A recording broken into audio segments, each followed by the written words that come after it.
Hello again, all our faithful listeners and confused members of the public tuning in for the first time. Our heroes at this time are stuck in the year 1888 until they can get some more tea to power their time machine and take them forwards in time in order to pass an amendment to the WWWL's Constitution at the 2012 AGM. Derrik and Wicka, finding themselves stuck in a grave at the not yet demolished part of Bolton Street Cemetery, are rescued by a somewhat despairing Julius Vogel, MP for Dunedin and Suburbs North, then Goldfields when he became unpopular in Dunedin, followed by Auckland East, then Wanganui in 1876, and finally Christchurch North in the 1880s, as well as being Premier of New Zealand from 1873 to 1876, with a small gap in the middle for infighting. His government lost the election in 1887, and despite maintaining his Christchurch seat, he is feeling rather down. However, discovering two people from the year 2012, one being a rather sexy witch, he is back on the upward swing and taking them back to his office in the new, old government buildings for some tea while his office is still there. So, yeah, it all works out. Really? Yeah, the bill passes in 1893. You're kidding. We've come close lately, but I never thought it would actually pass. You get a decent majority in the lower house, and Seddon pisses off some of his supporters in the upper house, so they support the bill instead. Fantastic, because it seems a little hopeless when you look at some of the opponents now. What are you guys talking about? Universal suffrage, Derek. Oh, okay. Wicka, can I have a word? Sure thing. Excuse us, Julius. Is this really wise? I mean, here we are, hanging out with a former Prime Minister. Premier. And you're telling him about the future. We could change anything. Who knows what he'll do with what you're telling him? I do. Oh, really? Yeah. He'll resign, head back to England, and in a year's time he'll publish a science fiction book predicting universal suffrage, then the Helen Clark-led government, and computers. Wow! Julius, Wicka has some more stuff she has to tell you about the future. Oh, please do. Bloody women. They want the vote, do they? Well, what will that make us, eh? That's right. Women is what that will make us. If they take over the man's position, where else are we going to go? We'll be the ones in the kitchen baking the spinach and frying the stew. Then there's the household tasks we'll have to do as well. Absolutely. We'll be the ones doing the women's work. The natural order of things will go wild. Next, they'll be out working. It won't stop at voting, you know. Who knows? In 100 years' time, there'll be female premiers. And then where will men be? They'll do away with us entirely. They might even take to pleasuring each other. No, let's not go crazy now, Robert. The Queen, God bless her, she knows it's impossible. True, but that's another thing. We've already got a queen. Isn't that enough for them?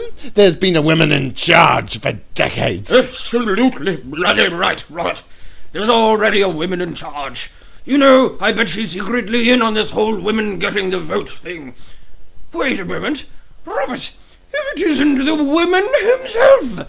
Julius, I've got some ironing for you to do. You're right, Richard. It is Julius. Let's let the women vote, Vogel. Julius, my shirt needs a wash. Hurry up, lady, and iron my clothes. What are those clowns doing? Just ignore them, my dear. We're almost at my office. Now look at that. Is that not the most splendid building? Absolutely, Julius. Looks a bit shabby and new. Shh, be quiet, Derek. I'm just saying, I do prefer it without the horse shit. Take a whiff of that air, Wicka. I don't really want to, Julius. The smell of progress. There's so few horse droppings now. And look, here comes the reason. Wow, what's that? A velocipede, my dear friend Derek. The future. Oh, that smells worse than the horse shit. Julius, those two men at the pub are running up to us. It's all right. We're almost inside now. Oh, bugger. They're MPs. Oh, Julius, here you go. My shirt for you to wash. Well, who are these people? Oh, I see you're taking a chambermaid into the government buildings. How thoughtful of you, letting the common people in to see how the real government works. And a pleasure to see you too, Richard. Don't you have work to be doing? Don't you have an office to move out of? Now, look here. I may have a vagina, but if you think for a moment that I'm going to take this kind of abuse from two insecure little boys, then you've got to head back under the rocks you obviously just crawled out from under. Come on, on, Robert, let's get out of here. I get quite enough of this at home. Well done, Wicka. I must say that is quite a temper you have there. Thank you, Julius. Oh, and you still have his shirt. Yes. He'll realise that in a moment or two. I'll just leave it here for him. Now, Wicka, tell me more about this future. You've mentioned the electric paper and these electric typewriters. But tell me, I've heard people joke about a female premier. Will it ever happen? I know we've had 2 queens so far, but... Julius, show me your office. You'll need a pen and paper. And so, as Wicka told Julius about the future, his mouth dropped open wider and wider. You see, Julius's book, Anno Domini 2000, A Woman's Destiny, was prophetic, largely due to our heroes giving away the important bits. Although Wicka, it must be said, may have misinformed him about a few things. Really? Great Britain takes back the United States? Absolutely, Julius. Wicka! What? Nothing. Nothing. Wow, a British Empire once again. A truly beautiful thought. If you say so, Julius. Oh, you mentioned tea. Ah, yes, my dear, I have some here. I'm afraid I'll have to ring for some milk. I'll do that now. Oh, no, this should be fine. Thanks, by the way, Julius. You have black tea without milk? We're not planning on drinking it. I'm sorry, Julius, but we really must be going. I don't have milk in mine anyway. Oh, but surely you have all the time in the world, and there must be more for you to tell me about the future.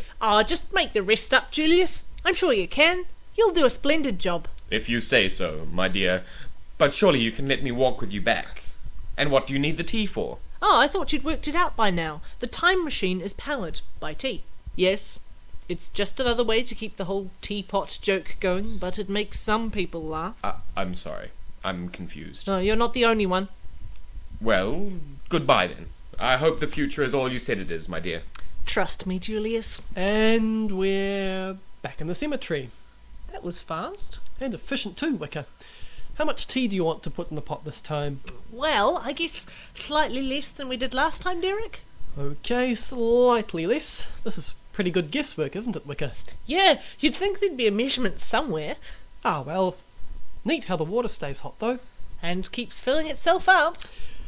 So we poured to the left when we went back in time, so forwards is pour to the right. So turn the pot around, pour, and nothing's happened. And then we take a drink from the teacups. Ah, I'd forgotten about that, but we drink and... What the hell? Hey, there's a table with some people drinking tea here, hey? What the hell is going on? Wicka, where are we? I don't know, Derek. Is that a crane? I don't know what you people are doing here, but get the hell out of the way right now. Do it, the crane's swinging towards us. Right, and jump now. Wicka, get the teapot. Okay, Derek, you get the cups and saucers. Done, let's get the hell out of here. Ah! And out of a desire to be annoying, this will be our very first real cliffhanger ending.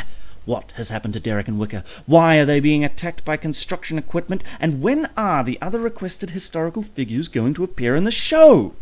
All these questions, and some others, are going to be answered in the next episode of Your Dog's Been Spayed.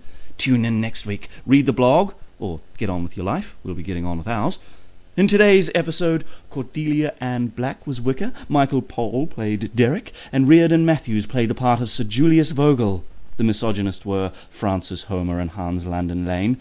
As always, thus far, this was written and created by James Barber. Until next time, have a lovely time of day.